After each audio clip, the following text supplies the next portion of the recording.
একজন খেয়ে উপকার পাওয়াতে আরো 3 জন আসছেন। আপনার গায়ে কত বছর? 4-5 বছর যাচ্ছে, আসতেছে দৌড় চুলকানি এগুলা।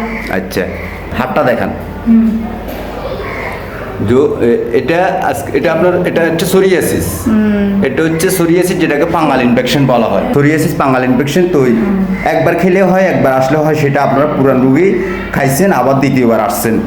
হ্যাঁ, তো কোত্থেকে আসছেন? রাউজান থেকে। আচ্ছা আচ্ছা, তো আমাদেরকে ভিডিওটা দেওয়ার কারণে আপনাকে অসংখ্য ধন্যবাদ। আসসালামু আলাইকুম। দর্শক, দুটা বাচ্চার গায়ে আপনার এই সোরিয়াসিস, এটা এক জাতের অ্যালার্জি জাতীয়, এটার নাম সোরিয়াসিস। সোরিয়াসিস। আচ্ছা, আপনারা বলেন তো এই রোগগুলো আজকে ওদের গায়ে কত বছর? 2-3 বছর হচ্ছে, তো ওষুধ খাচ্ছে যাচ্ছে না। 2-3 বছর হচ্ছে ওষুধ খাচ্ছে যাচ্ছে না, আর ওষুধ খেলে ভালো লাগে, না খেলে খারাপ লাগে না। জি জি। আচ্ছা, এগুলো মনে হয়। তো যাই হোক, যত কঠিন হোক, যত মারাত্মক হোক, আমরা বলি একবার খেলে হয় মুক্তি। আপনারা 3 জন আসছেন একই ফ্যামিলি থেকে, একজন খেয়ে উপকার পাওয়াতে আরও 3 জন আসছেন।